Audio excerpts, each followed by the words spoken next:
The sun hung lazily in the azure sky over Millfield, casting long shadows across Main Street as the afternoon stretched toward evening. A gentle breeze carried the scent of fresh baked bread from Eleanor's bakery, mingling with the earthy aroma of coffee from the Wayfarer Cafe. This was Millfield Population 2, 457, where time seemed to flow more slowly than in the bustling cities beyond, the rolling hills that surrounded it like protective arms. Marcus Hammer Blackwood squinted against the sunlight, reflecting off his motorcycle's chrome handlebars. His weathered face, framed by a salt and pepper beard that had grown wild during weeks on the road, broke into a satisfied grin as he surveyed the sleepy town before him. Behind him, the rumble of engines announced the arrival of the rest of his crew, 9 men who called themselves the Iron Disciples. They had been riding for 3 days straight, cutting across state lines and leaving their reputation for chaos in their wake. "Looks like we found ourselves a little slice of paradise, boys," Marcus called over his shoulder, his voice carrying a gravelly edge from years of shouting over engines and bar fights. He rolled his broad shoulders beneath his leather cut, adorned with the Iron Disciples emblem of a burning wheel, and felt the satisfying crack of tension releasing. "Think these folks know how to show visitors a good time." Vincent Viper Mendoza pulled alongside him, his lanky frame draped over a custom Harley with snake designs slithering down its fuel tank. "Doubt it," he sneered, pushing back his long, greasy black hair. "Place looks dead as my ex-wife's heart." His laugh revealed a gold tooth that caught the light like a warning beacon. The convoy of motorcycles crawled down Main Street, their engines deliberately loud, disrupting the peaceful atmosphere like stones thrown into still water. Heads turned, conversations paused. A mother pulled her curious child closer to her side. An elderly man sitting on a bench outside the hardware store slowly folded his newspaper and watched with narrowed eyes as the procession passed. Marcus savored these moments, the way people reacted to their arrival, the way fear and fascination danced across their faces. It fed something inside him, something that had been hollow for too long. "Let's take a break at that cafe," Marcus ordered, nodding toward the Wayfarer with its quaint wooden sign and flower pots hanging from the porch. "I could use some food that didn't come from a gas station." The Iron Disciples parked their motorcycles in a haphazard line that took up several spaces in front of the cafe. The sudden silence when they cut their engines, somehow more noticeable than the noise had been. Locals seated at the outdoor tables exchanged worried glances, some gathering their belongings to leave, others lowering their eyes to avoid any interaction. Marcus stretched his 6'3" frame, his leather jacket creaking as he moved. 20 years ago, he had been a promising college football player with scholarship offers from 3 universities. Now at 45, his once athletic build had thickened around the middle, though he still carried himself with the confidence of a man who knew his physical power. The Iron Disciples had been his creation, born 15 years ago, from the ashes of a failed marriage and a workplace injury that left him with a permanent limp and an addiction to painkillers. "Check it out," said Damon. Deuce Wilson, the youngest of the crew at 26, pointing toward the entrance of the cafe. "Fancy mutts." Marcus followed Damon's gaze. 2 dogs sat obediently near the entrance. A golden retriever with warm, intelligent eyes and a muscular Doberman with perfect posture and alert ears. Both wore quality leather collars with polished tags. The retriever's coat gleamed in the sunlight, suggesting regular grooming and care, while the Doberman's sleek form spoke of disciplined training. "Those ain't just regular dogs," observed Calvin Crash, Turner adjusting his bandana. "Those are some rich man's best friends. Bet they eat better than we do." Marcus stared at the dogs, something unpleasant stirring in his chest. They represented everything that had always been just beyond his reach. Comfort care. The kind of life where someone could afford to treat animals better than most people treated their families. The golden retriever turned its head to look at him, its expression almost curious, certainly unafraid. "Look at these fancy little pets," Marcus announced loudly, a smirk playing on his lips. "They look like they're having a better life than us." His crew chuckled dutifully. Vincent spat on the ground. Probably got some trust fund waiting for him when they kick it, he joked, and more laughter followed. Inside the Wayfarer Cafe, customers stiffened at the commotion outside. Clara Winters, who had owned the cafe for nearly 2 decades, exchanged a worried glance with her head waitress, Sophia. The morning had been so pleasant, a steady stream of regulars, the usual friendly banter, and even a nice surprise when the famous actor had stopped in for tea. "Should we call Sheriff Michaels?" Sophia whispered, her eyes darting toward the window. Clara hesitated. "Let's not overreact. They're probably just passing through." At a corner table beside the window sat Vin Diesel, quietly enjoying a cup of Earl Grey tea and a scone as he observed the town's peaceful rhythms. He had discovered Millfield 3 years ago while scouting locations for a film and had found himself drawn back whenever his schedule allowed. There was something about the town's unpretentious charm and the way nobody bothered him here that provided a respite from his usual high-octane life. The dogs outside, Max, the Golden Retriever, and Duke, the Doberman, were his loyal companions. They traveled with him everywhere, impeccably trained and eternally devoted. Vin had rescued Max from a shelter 7 years ago, while Duke had been a gift from a trainer after they had worked together on a film.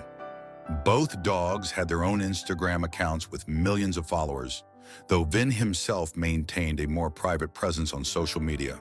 Vin glanced up as the bikers arrived, noting their boisterous entrance, but showing no particular concern. He had encountered all types in his career, both on and off screen. People were people regardless of their appearance or the noise they made. Outside, Marcus felt the familiar itch for trouble. The peaceful town, the contented locals, the well-groomed dogs, it all highlighted what his life wasn't. And that feeling always made him want to disrupt, to assert himself.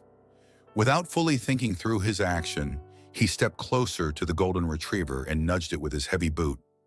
Not hard enough to cause serious injury, but enough to make the dog yelp in surprise and stumble backward. "Ah, hey," someone at a nearby table exclaimed. The Doberman immediately stood at attention, muscles tense but remained disciplined despite the clear threat. The Golden Retriever looked up at Marcus with confusion in its gentle eyes. A collective gasp rippled through the onlookers. A young waitress dropped a tray of drinks, the glasses shattering on the wooden deck. A child clutched his mother's leg, ice cream forgotten as it melted down his hand. Marcus laughed, pleased with the reaction. Some of his crew joined in, though others shifted uncomfortably. Damon winced and looked away. "Maybe that wasn't such a good idea," Calvin muttered, noticing how the atmosphere had changed. But Marcus wasn't listening. The momentary power trip had been satisfying, a small reminder that he could affect his surroundings, that people would react to his actions.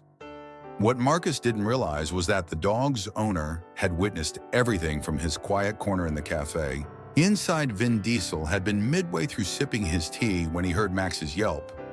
His hand froze the delicate porcelain cup suspended in the space between table and lips. His eyes, sharp and focused, moved to the window, taking in the scene with calm assessment. He saw Max stumbling backward, confusion evident in his posture.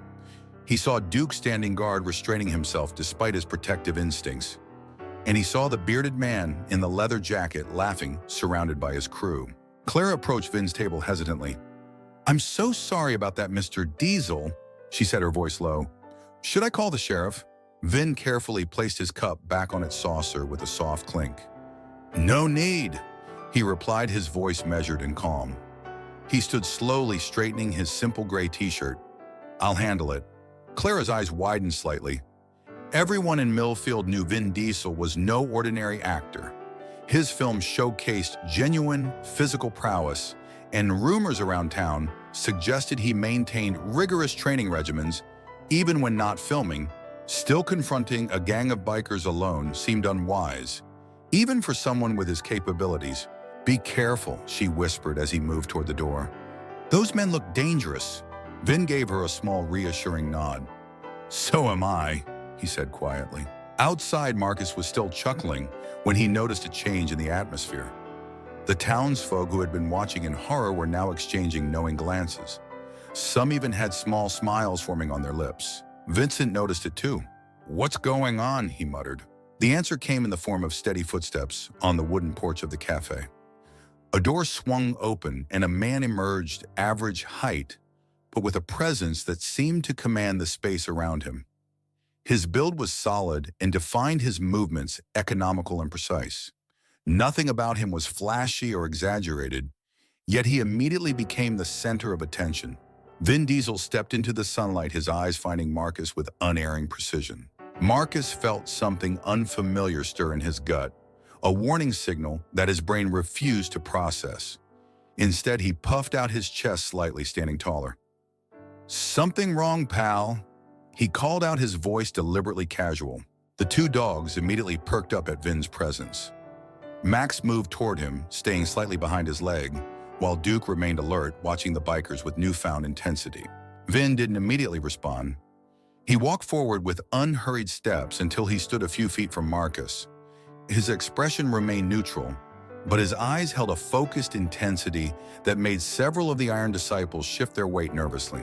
"You kicked my dog," Vin finally said, his voice calm, but carrying a weight that seemed to press against Marcus's bravado. Marcus scoffed, glancing at his crew for support. "It was just a little tap, mate," he replied, mimicking Vin's accent mockingly. "Relax." Some of the Iron Disciples chuckled, though the sound lacked conviction. Vin's gaze didn't waver. "You think it's funny?" he asked, studying Marcus as if cataloging every detail of his appearance. "Look, I didn't mean nothing by it," Marcus replied, a hint of defensiveness creeping into his tone. "Just having a bit of fun." The sun had shifted slightly, casting longer shadows across the street. A soft breeze rustled through the hanging flower baskets, the only sound in the otherwise silent scene. Even the birds seemed to be holding their breath. Vin took one step closer. His posture hadn't changed, but something in the air had a tangible shift in potential energy, like the moment before lightning strikes. "You want to have fun?" Vin asked, his voice barely above a whisper. "All right, let's have some fun." Before Marcus could process the words, Vin moved. The movement was fluid, economical, almost casual in its execution. He simply stepped forward, tapped Marcus's foot in precisely the right location, and swept his leg with a subtle redirection of force. Marcus felt his balance disappear. One moment he was standing confidently on 2 feet, and the next he was crashing to the ground, landing hard on his backside with an undignified thud that knocked the wind from his lungs. The Iron Disciples stared in stunned silence. Their leader, who had dominated bar fights from Arizona to Wyoming, had just been put on the ground by a move so subtle some of them had barely seen it happen. Vin stood in the same spot, looking down at Marcus with the same calm expression. "Not so funny now, is it?" he asked quietly. Marcus scrambled to his feet, his face flushed with embarrassment and anger. Dirt clung to his jeans and leather cut, his pride far more than his body was bruised. "Let's go," Damon whispered to Calvin. "This isn't worth it." But Marcus wasn't about to back down, not in front of his crew, not in front of an entire town that had witnessed his humiliation. "All right, tough guy," he growled, stepping forward again. "You think you can embarrass me like that and walk away?" Victor remained motionless, his hands relaxed at his sides. "You want to try again?" he asked, his tone suggesting mild curiosity rather than concern. Marcus didn't hesitate. He swung a meaty fist directly at Vin's face, putting his substantial weight behind the blow. It was a punch that had ended countless disputes in his favor, the kind that could shatter a jaw and send teeth scattering across a barroom floor. But the punch never landed. Vin moved with the practiced precision of someone who had spent thousands of hours honing his craft. He sidestepped, caught Marcus's wrist mid-swing, and used the biker's own momentum to redirect him toward a nearby wooden table. The flimsy furniture shattered under Marcus's bulk, sending dishes and glassware flying. Clara winced at the destruction of her property, but remained silent, transfixed by the scene unfolding before her. Marcus groaned, pushing himself up from the wreckage of the table. Splinters clung to his beard, a thin line of blood trickled from his eyebrow, where a shard of broken plate had nicked him. "Still having fun?" Vin asked, standing exactly where he had been before, not having broken a sweat or even shifted his weight significantly. Marcus snarled and charged forward like a wounded bull, hoping to use his superior size and weight to his advantage. Vin met the charge with calculated precision, stepping forward rather than back, and delivering a short, controlled strike to Marcus's sternum. The blow was perfectly calibrated, enough force to stop the charge and disrupt Marcus's breathing, but not enough to cause lasting damage. Marcus stumbled backward, clutching his chest, gasping for air. The pain radiated through his torso, and for a moment black spots danced at the edges of his vision. He had never felt so thoroughly outmatched in his life. The Iron Disciples began to back away, subtly creating distance between themselves and what was clearly becoming a one-sided confrontation. Vincent looked like he might step in, but a warning glance from Calvin stopped him. "You kicked my dog," Vin said, taking a step closer to Marcus. "Now you know how it feels." Marcus's racing thoughts tumbled over each other as he struggled to process what was happening. He had built his entire identity around being the toughest, the one in control, the one to be feared. But now, in front of everyone who mattered to him, he was being dismantled with effortless precision. In desperation, Marcus reached into his pocket and pulled out a switchblade. The knife sprang open with a metallic click that seemed unnaturally loud in the hushed street. "Marcus, don't!" Damon called out, but it was too late. The appearance of the blade caused several townsfolk to back away further. A woman hurried her children inside a nearby shop. The elderly man who had been watching from the bench stood up, concern etched on his weathered face. Vin, however, merely sighed and shook his head. "You really don't know when to quit, do you?" he asked, sounding almost disappointed. Marcus tightened his grip on the knife. In his mind, the blade was an equalizer, a way to regain control of a situation that had slipped through his fingers. With a guttural sound that was half growl, half yell, he lunged forward, aiming the knife at Vin's midsection. The move was desperate, telegraphed, and executed with more emotion than skill. Vin's response was its opposite, calm, precise, and executed with practiced efficiency. His hand intercepted Marcus's wrist before the blade could come anywhere near its target, gripping it with surprising strength. With a controlled twist, Vin applied pressure to exactly the right points. Pain shot up Marcus's arm, causing his fingers to spasm involuntarily. The knife clattered to the ground, landing harmlessly at their feet. Marcus gasped, his wrist caught in what felt like an iron vise. The pain wasn't overwhelming, but the message was clear. Vin could increase the pressure at any moment. "That's how it feels to be helpless," Vin said quietly. "Now imagine how my dog felt." The words penetrated Marcus's consciousness in a way the physical defeat hadn't. For the first time, he looked at the golden retriever, really looked, and saw the trust in those eyes, despite what Marcus had done. Something uncomfortable twisted in his chest. Not physical pain, but something deeper, something he had buried long ago. Vin held Marcus's gaze for another moment before releasing his wrist and stepping back. The knife remained on the ground between them, but neither man moved to retrieve it. Marcus stood frozen, rubbing his wrist. His breathing was still ragged, but the fight had drained out of him. The silence stretched uncomfortably until Vincent finally spoke up. "Come on, man, let's just go," he said, already backing toward his motorcycle. The spell-broken Marcus nodded stiffly. His reputation lay in tatters around him, but his survival instinct had finally overcome his pride. "Let's go," he muttered, turning away without looking at Vin. One by one, the Iron Disciples mounted their motorcycles. Engines roared to life, but the sound no longer carried the intimidating power it had when they arrived. As they prepared to leave, Vin spoke once more. Next time, he called out, "Think before you try to prove how tough you are." Marcus didn't acknowledge the words, but his shoulders tensed visibly. With a final rev of engines, the Iron Disciples pulled away from the Wayfarer Cafe, leaving behind a cloud of dust and a story that would be told in Millfield for years to come. As the sound of motorcycles faded into the distance, the tension that had held the town in its grip began to dissipate. People emerged from shops, conversations resumed, and a collective sigh of relief seemed to pass through the gathered onlookers. Clara approached Vin, who was now kneeling beside Max, checking the golden retriever for any injuries. "Thank you," she said simply, "and I'm sorry about your dog." Vin looked up and gave her a small smile. "He's okay, resilient fellow. Your tea's probably cold," Clara continued. "Let me get you a fresh cup on the house, of course, and maybe something for these two heroes as well." She gestured to the dogs. Vin stood brushing dust from his jeans.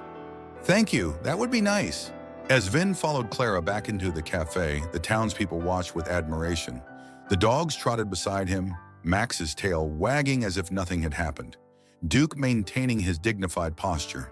"That was amazing," an elderly woman said as Vin passed. "You handled that so efficiently?" Vin paused. "Some people think strength is about showing off," he replied. "But real strength is knowing when to use it and when not to." The woman nodded, her eyes bright with understanding. "Well, I think you showed both kinds today, young man." Vin gave her a polite nod before continuing into the cafe where a fresh cup of tea and a moment of peace awaited him.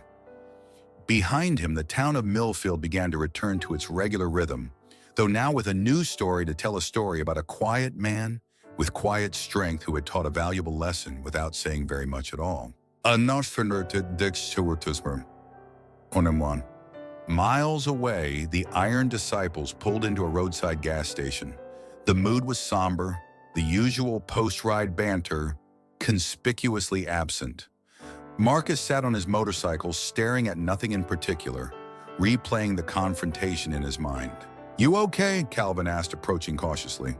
Marcus didn't answer immediately. His wrist still ached where Vin had gripped it, but it was his pride that had suffered the more serious injury. "That was Vin Diesel," Damon said, joining them. "The actor, I recognized him when we were leaving Shishidern Masuad." Vincent spat on the ground. "Actor or not, he got lucky." Calvin shook his head. "That wasn't luck, Vince. That was skill." Marcus finally spoke, his voice uncharacteristically quiet. "He could have hurt me worse. Could have hurt all of us if he wanted to." The admission hung in the air between them. It was perhaps the closest thing to humility any of them had heard from Marcus in years. "What now?" Damon asked. "We heading back to Millfield to settle the score." Marcus thought about the question. The old Marcus. The Marcus who had led the Iron Disciples through years of barroom brawls and roadside confrontations would have said yes without hesitation. But something had shifted inside him. "No," he said finally, "we're moving on." Vincent looked at him in surprise. "Just like that? We're letting some actor make us look like fools and just riding away." Marcus met his gaze steadily. "Sometimes," he said slowly, "the smart move is knowing when you're outmatched." The words felt strange coming from his mouth, but also surprisingly right. He thought about the golden retriever's eyes, about the calm way Vin had handled the confrontation, about the respect the townspeople had shown, not because they feared Vin, but because they admired him. "Besides," Marcus continued, rubbing his beard thoughtfully, "I started it, I kicked his dog for no good reason." The admission silenced the group. It was perhaps the first time any of them had heard Marcus acknowledge a mistake. Calvin nodded slowly. That's actually pretty big of you to say, Marcus." Marcus grunted, uncomfortable with the direction of the conversation. "Let's get gas and keep moving. There's a bar in Riverside that doesn't know us yet." But his heart wasn't in the suggestion, and they all knew it. As they fueled their motorcycles, Marcus found himself wondering about the man who had so thoroughly humbled him. Not the actor from the movies, but the real person who had defended his dog with such controlled precision. There had been no rage, no excessive force, no desire to humiliate, just the minimum action required to resolve the situation. For the first time in many years, Marcus Blackwood found himself questioning the path he had chosen. And as the Iron Disciples roared back onto the highway, heading toward Riverside, a small seed of change had been planted in their leader's mind. A seed that would in time grow into something unexpected. Back in Millfield, evening settled gently over the town. The Wayfarer Cafe had closed for the day. The broken table had been cleared away, and most of the excitement had died down. Vin sat on the porch of the small cottage he rented whenever he visited, watching as the sun painted the western sky in shades of orange and pink. Max lay at his feet, occasionally looking up at his owner with adoring eyes.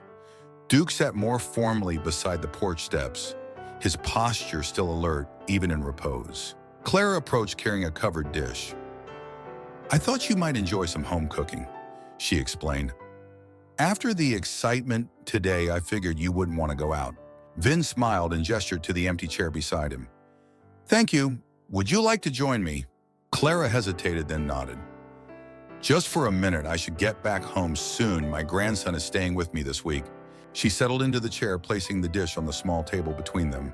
The town's still buzzing about what happened. She said Sheriff Michaels said he's glad he wasn't called. Said it would have only escalated things. Vin nodded thoughtfully. Sometimes the presence of authority can make people feel they have something to prove. Well, I'm just glad you were there, Clara continued, and that you handled it without anyone getting seriously hurt. Vin glanced at Max, who had rolled onto his back enjoying the cool evening air. I've found that excessive force rarely solves anything permanently. It just creates more problems down the line. They sat in comfortable silence for a moment, watching as the first stars appeared in the darkening sky. Will you be staying much longer? Clara finally asked. A few more days, Vin replied. I start filming again next week. Clara smiled. Well, you'll always have a place here in Millfield. You and your dogs. Vin nodded his thanks. As Clara stood to leave, she paused. You know, some people might have used today as an opportunity to show off, to really hurt that man, maybe even press charges afterward. Especially someone with your capabilities. Vin looked up at her. What would that have accomplished? Clara's smile deepened. Exactly. That's why this town appreciates you, Mr. Diesel. Not because of your movies, but because of who you are when the cameras aren't rolling. With that, she bid him goodnight and walked back toward her home, leaving Vin to his thoughts and the companionship of his loyal dogs. As night fully claimed the sky, Vin reflected on the day's events. The confrontation had been unfortunate but necessary. He hoped that perhaps Marcus had learned something, not just about respecting animals, but about the nature of true strength. Max suddenly sat up, ears perked toward the darkness beyond the porch. A moment later, Duke also turned his attention to the same spot Vin remained, still trusting his dog's instincts. From the shadows emerged an elderly man, the same one who had been watching from the bench earlier that day. He walked with a slight limp, using a carved wooden cane for support. Evening, the man called out as he approached. Hope I'm not disturbing you. Vin stood not at all. The old man stopped at the foot of the porch steps. Name's Walter Jenkins, been in Millfield all my life. Nice to meet you, Walter. Vin replied, would you like to sit? Walter shook his head. Won't stay long. Just wanted to say something about what happened today. Vin waited, sensing there was more to this visit than simple curiosity or admiration. I was a boxer in my younger days. Walter continued, tapping his cane lightly against the ground. Nothing fancy, just local competitions, but I learned something important about fighting. What's that? Vin asked. Walter's weathered face creased into a smile. The best fights are the ones you avoid, and the second best are the ones you end quickly with minimal damage. Vin nodded slowly. What you did today, Walter went on, reminded me of my old coach. He always said fight to end the fight, not to hurt the man. You did that, clean, efficient, no malice. Thank you, Vin said simply. Walter straightened slightly, his eyes reflecting the starlight. That biker, he might not appreciate the lesson yet, but you gave him something to think about. Something that might change him if he's smart enough to recognize it. With that, Walter turned to leave. Enjoy your stay in Millfield, Mr. Diesel, and give those fine dogs an extra treat from me. Vin watched as the old man disappeared back into the shadows, his words lingering in the night air. Max rested his head on Vin's foot, while Duke kept his vigilant watch over the darkness. In that peaceful moment, Vin felt a deep appreciation for this small town and its people. Places like Millfield reminded him of what mattered beyond the fame and the action-packed roles.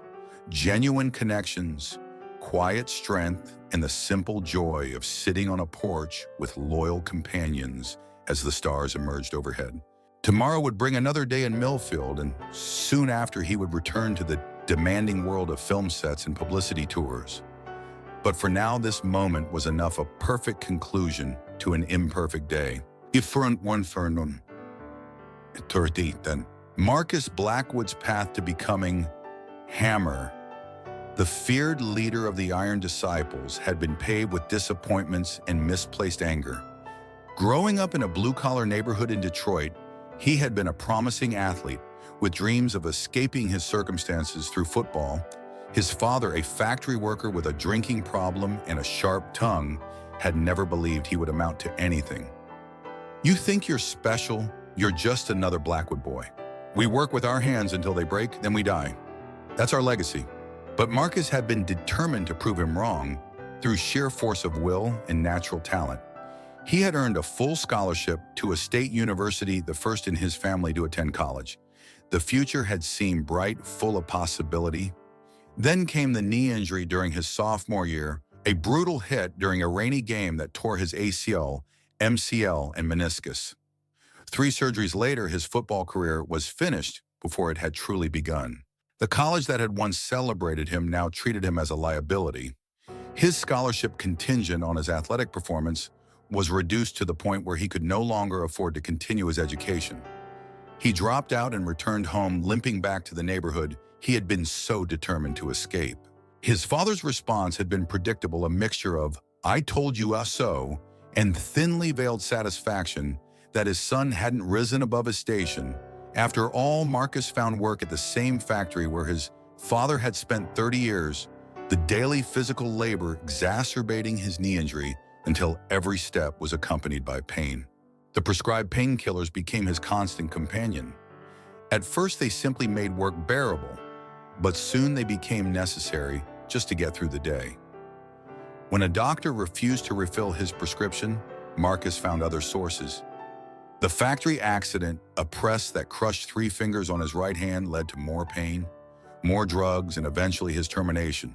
His marriage, already strained by his increasing dependence on painkillers and growing anger, collapsed under the additional weight of unemployment. His wife took their young daughter and moved across the country to live with her parents.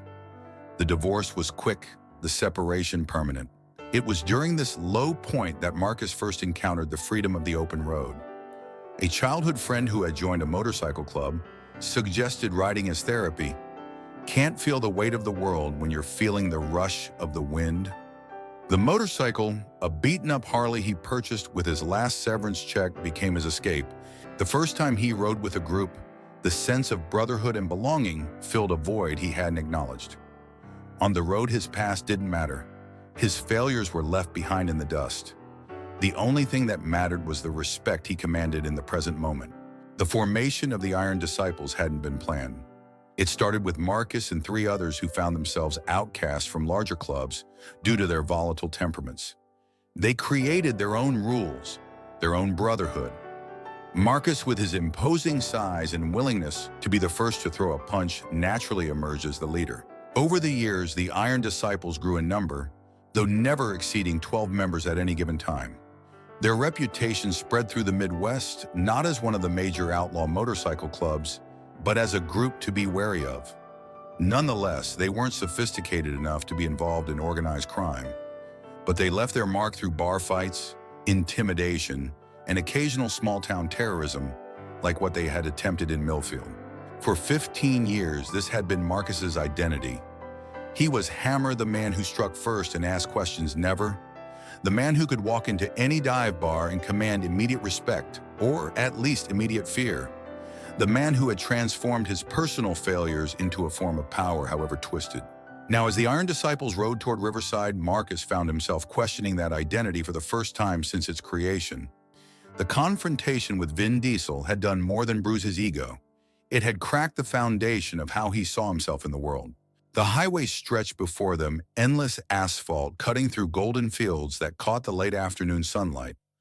Marcus led the pack as always, but his mind was miles away, replaying every moment of the confrontation, analyzing what had gone wrong. No, not what had gone wrong. What had gone right for Vin and wrong for him. He had been so used to imposing his will through brute force and intimidation that he had never considered there might be a different kind of strength, one based on skill, discipline, and restraint, rather than raw power and aggression. The way Vin had moved the economy of his actions, the calm in his eyes, it spoke of years of training and self-mastery that Marcus had never bothered to pursue. And then there were the dogs. The golden retriever with its intelligent, trusting eyes had haunted him since they'd left Millfield. What kind of man was he truly to hurt an innocent animal simply because he could? because it made him feel powerful for a moment, because it impressed his crew. The thought made his stomach turn. As they approached Riverside, the sun beginning to set behind them, Marcus made a decision that would surprise even himself. Pulling into the first motel, they encountered a shabby roadside establishment with a flickering neon vacancy sign. He parked his motorcycle and addressed his crew. "We're staying here tonight," he announced. "Get some rest. Tomorrow we're splitting up." Vincent frowned. "Splitting up? What are you talking about?" Marcus met his eyes steadily. "I'm done, Vince. Done with this life, done leading the Iron Disciples." The announcement was met with stunned silence before eruptions of protest. "You can't be serious," Calvin said, shaking his head. "This is about what happened in that town, isn't it? One bad day and you're throwing in the towel." Marcus removed his leather cut, the symbol of his leadership, his identity for the past 15 years, and held it in his hands, feeling the weight of it, both physically and metaphorically. "It's not just hot today," he replied. "Today just made me see things clearly. We've been riding around causing trouble, pretending we're something special, but we're not. We're just angry men trying to make others afraid so we don't have to face our own fear." Damon, the youngest, looked at him with confusion. "What are you afraid of?" Marcus gave him a sad smile.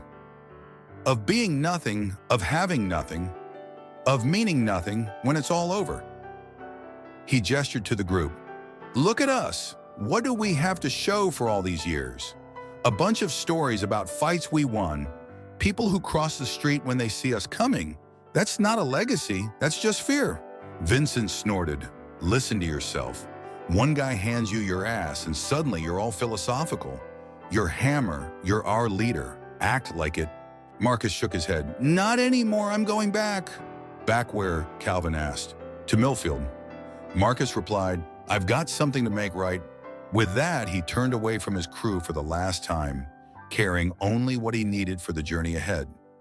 Behind him, the Iron Disciples exchanged bewildered glances, their future uncertain without the man who had been their center for so long. Some would follow him, others would scatter to the winds. The Iron Disciples, as they had existed, were finished, and Marcus Blackwood no longer. Hammer was about to embark on the most difficult journey of his life, the path back to the man he might have been before bitterness and pain had twisted him into something unrecognizable. Vin Diesel's relationship with his dogs went far deeper than casual companionship. In an industry where relationships were often fleeting and conditional, Max and Duke offered unwavering loyalty and genuine connection. Vin had found Max at a Los Angeles shelter 7 years ago. While researching a role, the shelter had been scheduled for closure, and the remaining animals were at risk of euthanasia, if not adopted quickly.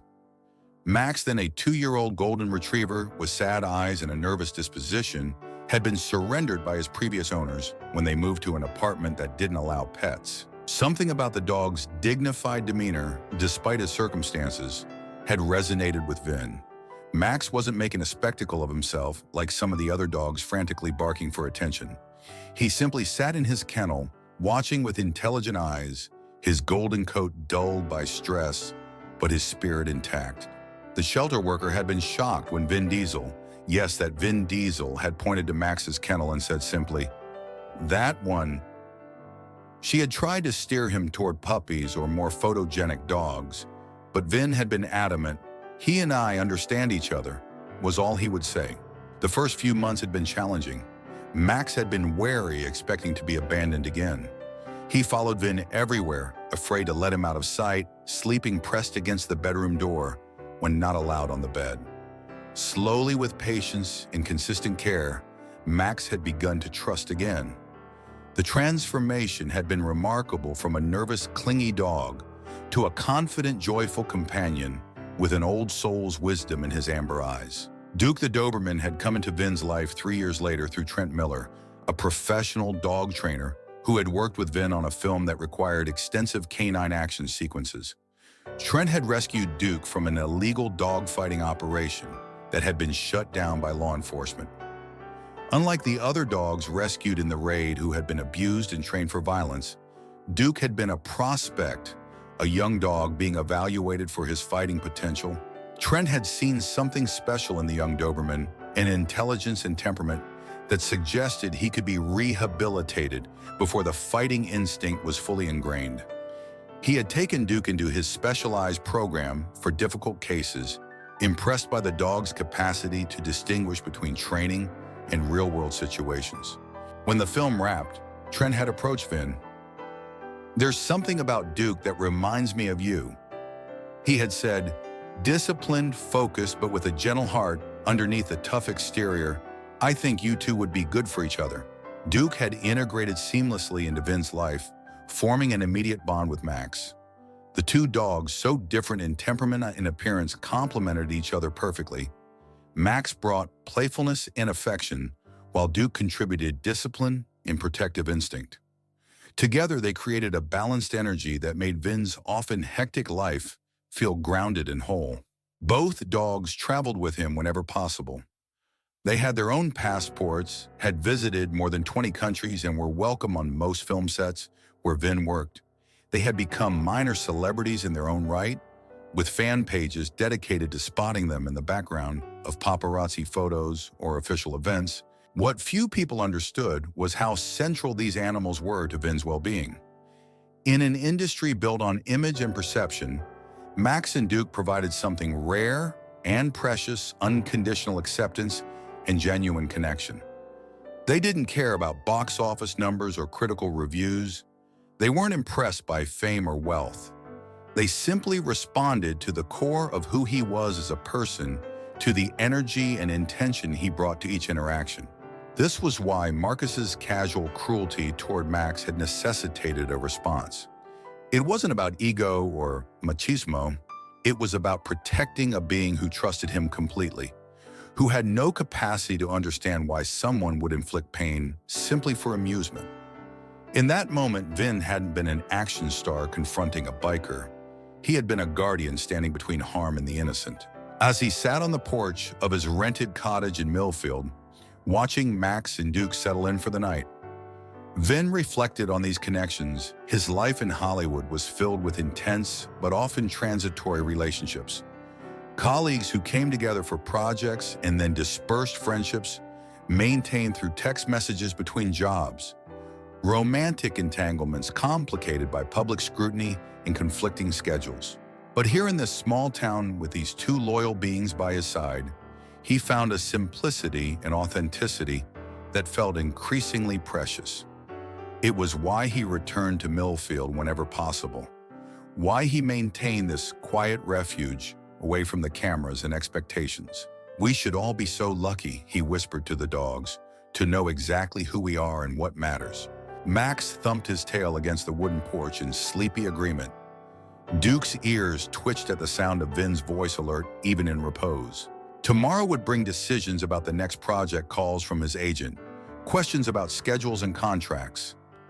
But tonight was just about the stars emerging in a clear sky, the distant chorus of crickets, and the steady breathing of two beings who had taught him more about loyalty and trust than any human ever had. Millfield had been founded in 1879 by Harold Millfield, a former Union Army captain who had discovered the valley while leading a cavalry unit during the Civil War. He had promised himself that if he survived the conflict, he would return to this peaceful place and build a life as far removed from violence as possible.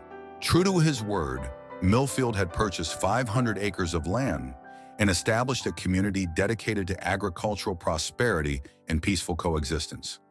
The town charter, still preserved in the small museum on Center Street, explicitly prohibited the carrying of firearms within town limits, a revolutionary concept for the time and region. Over the generations, Millfield had maintained its founder's vision, evolving into a close-knit community that valued tradition, neighborliness, and civic responsibility. While many similar small towns had withered in the face of economic challenges and urbanization, Millfield had adapted through careful planning and a willingness to embrace controlled change without sacrificing its core identity. The town's survival strategy had been multifaceted. Agricultural diversification had protected it from the boom and bust cycles that devastated single-crop communities. The town council had courted small, specialized manufacturing businesses, that valued the reliable local workforce, a community college had opened a satellite campus specializing in agricultural sciences and sustainable farming practices, bringing in students and faculty who appreciated the town's peaceful atmosphere. Most recently, Millfield had embraced a modest version of heritage tourism, capitalizing on its well-preserved 19th century downtown and annual cultural festivals. However, unlike some communities that had essentially become theme parks of their former selves, Millfield maintained an authentic working town identity. Visitors were welcome, but the town existed primarily for those who lived there year-round. The Wayfarer Cafe occupied a central place in community life. Originally established as a general store in 1885, the building had served various functions over the decades. Post Office Telegraph Station Community Meeting Hall, before Clara Winters purchased it 20 years ago and transformed it into what she called Millfield's living room. Clara herself was as much an institution as her cafe, a former high school history teacher. She had opened the Wayfarer after her husband's death, channeling her grief into creating a space that nurtured community. She knew every regular customer by name, remembered their orders, and kept mental notes of their important life events. She made it her business to welcome newcomers, integrate them into town life, and smooth over inevitable conflicts before they became significant problems. Walter Jenkins, the elderly former boxer who had spoken with Vin after the confrontation, was another pillar of the community. At 87, he was Millfield's oldest resident and unofficial historian. His hardware store, established by his father in 1933, was less a profit-making enterprise these days and more a community resource. Young people learned basic home repair skills during his Saturday workshops, and no one was ever turned away for lack of funds if they needed essential repairs. Sheriff Daniel Michaels represented the town's approach to authority, present, but understated, respectful but firm, a Millfield native who had returned after serving in the military and then attending the State Police Academy. Sheriff Michaels understood that his primary role was to maintain the community's harmonious balance rather than simply enforce laws. It was this web of relationships, some spanning generations, that gave Millfield its distinctive character. Residents didn't just know their neighbors, they understood them in the context of family histories, shared experiences, and mutual interdependence. This created a social fabric strong enough to withstand occasional disruptions without tearing. The arrival of the Iron Disciples had been such a disruption, a momentary intrusion of chaos into the town's carefully maintained order. Had Vin Diesel not intervened, Sheriff Michaels would likely have appeared with his characteristic calm authority, backed by several deputies and the unspoken support of townspeople, who would have closed ranks against the threat, however subtly. But Vin's handling of the situation had aligned perfectly with Millfield's ethos. Minimal force applied precisely where needed, no escalation beyond what was necessary, and a resolution that restored equilibrium without leaving lasting damage. It was in many ways the perfect Millfield response to disorder, which explained why the town had so readily embraced him as one of their own, despite his status as a periodic visitor. In the days following the confrontation, the incident became integrated into town lore, discussed, analyzed, and gradually shaped into a story that reinforced community values. Children were reminded about the importance of standing up for those who couldn't protect themselves. Adults reflected on the difference between true strength and mere intimidation.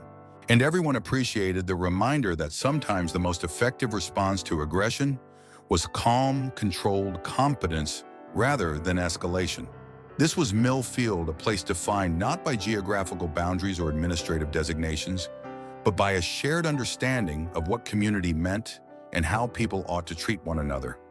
It was why Vin returned whenever he could, why Clara continued to serve the perfect cup of tea with a side of local news, and why Walter Jenkins still opened his hardware store every morning despite his arthritis. And it was why when Marcus Blackwood returned to town alone 3 weeks later, he would find not the hostility he deserved, but the opportunity he needed, a chance to discover what community could mean to a man who had spent 15 years defining himself by what he destroyed rather than what he built. Au moins sur son The summer festival had always been Millfield's signature event 3 days in July when the town celebrated its heritage, showcased local businesses and welcomed visitors from surrounding communities. Main Street was closed to vehicles, transformed instead into a pedestrian thoroughfare lined with booths, stages, and gathering spaces. Local farmers displayed prize-winning produce, artisans demonstrated traditional crafts, and musicians performed everything from bluegrass to chamber music on the gazebo stage in the town square. Children participated in sack races and pie-eating contests, while adults competed in horseshoe tournaments and baking competitions. The volunteer fire department served barbecue from their massive custom-built smoker, and the high school booster club sold homemade ice cream to fund the coming year's activities. This particular festival, 3 years after the confrontation between Vin Diesel and Marcus Blackwood, promised to be especially memorable. The winter had been mild, the spring rains gentle but adequate, and the early summer crops exceptionally bountiful. The economic outlook was positive, with the community college expanding its campus and 2 new businesses opening in the renovated textile mill on River Street. Clara's outdoor serving area had been bustling since early morning. The Wayfarer Cafe was famous for its festival lemonade, a secret recipe that Clara's grandmother had developed, featuring local honey and a hint of lavender. The line sometimes stretched halfway down the block, but no one seemed to mind waiting in the cheerful atmosphere. "Sophia, can you check the ice supply?" Clara called out to her head waitress. "I think we're running low at Station 2. Sophia nodded, already moving toward the storage area. At 58, she moved with the efficiency of someone who had spent decades in food service, anticipating needs before they became problems. Clara wiped her forehead with the back of her hand, taking a moment to survey the controlled chaos around her. The cafe had expanded significantly over the past 3 years, not just in physical space but in reputation. Travel bloggers had discovered Millfield featuring the Wayfarer in lists of hidden gem destinations. Clara had hired 4 additional staff members to handle the increased business, though she remained hands-on in daily operations. "Need any help?" a deep voice asked from behind her. Clara turned to see Marcus. His beard now neatly trimmed his flannel shirt with the sleeves rolled up to reveal forearms tanned from outdoor work. The transformation never ceased to amaze her.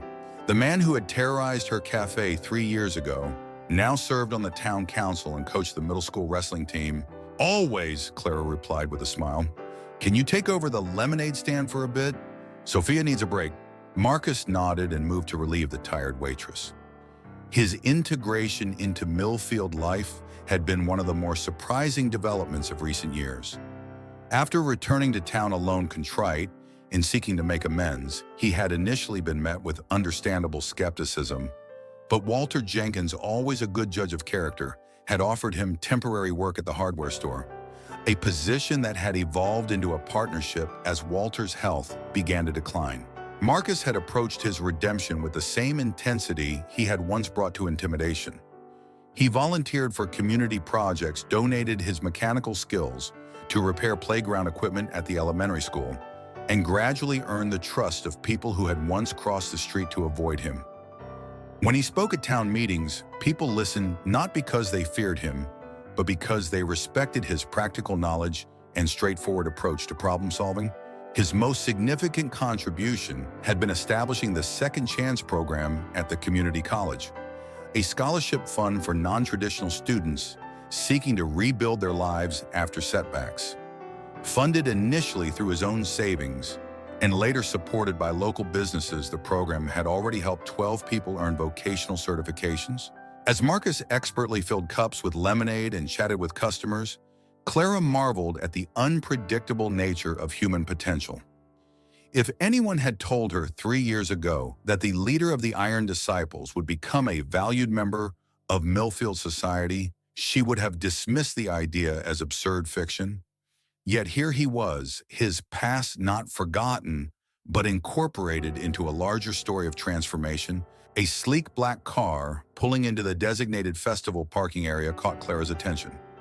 Even before the driver emerged, she recognized the vehicle. Vin Diesel had returned to Millfield, just as he had promised in his email the previous week. Word spread through the festival with remarkable speed. Vin Diesel is here, a teenage girl whispered excitedly to her friends, with his dogs.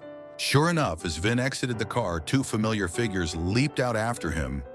Max, the golden retriever, now showing signs of age with gray around his muzzle, but still radiating joy, and Duke the Doberman, slightly slower, but maintaining his dignified bearing.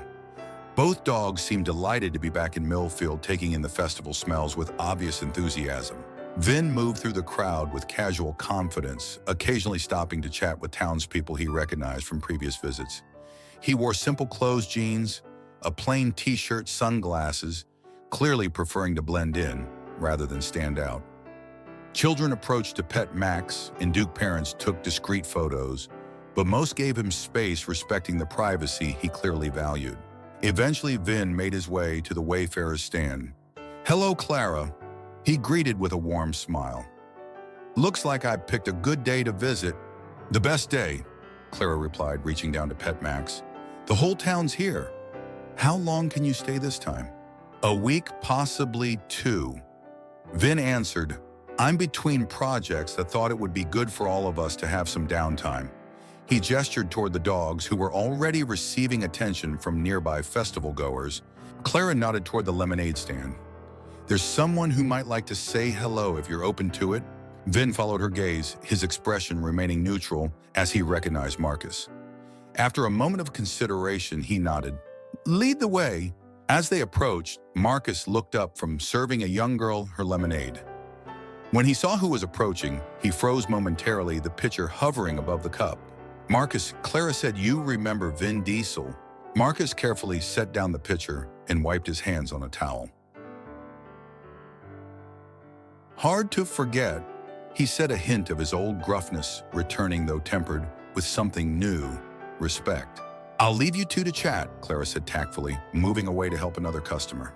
An awkward silence hung between the two men.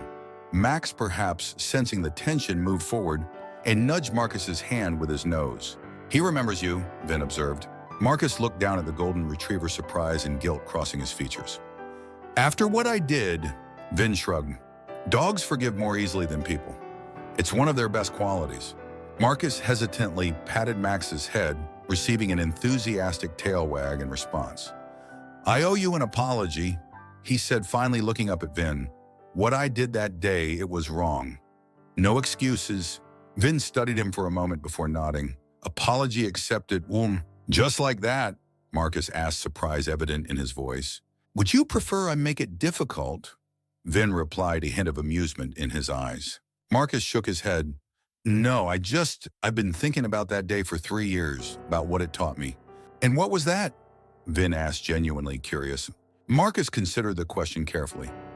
"That strength isn't about intimidating others or proving something. It's about," he paused, searching for the right words, "control, discipline, using power responsibly." Vin nodded, a look of approval crossing his features. "That's a valuable lesson. Took me 45 years to learn it," Marcus admitted. "Wish I'd figured it out sooner." "Better late than never," Vin replied.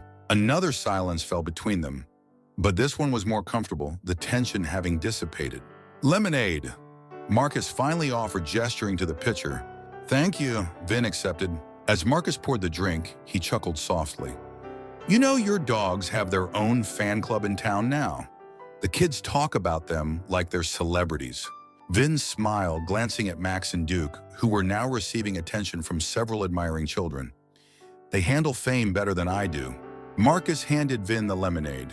"Will you be staying long?" "Just for the festival," Vin replied. "I'm between projects at the moment, so."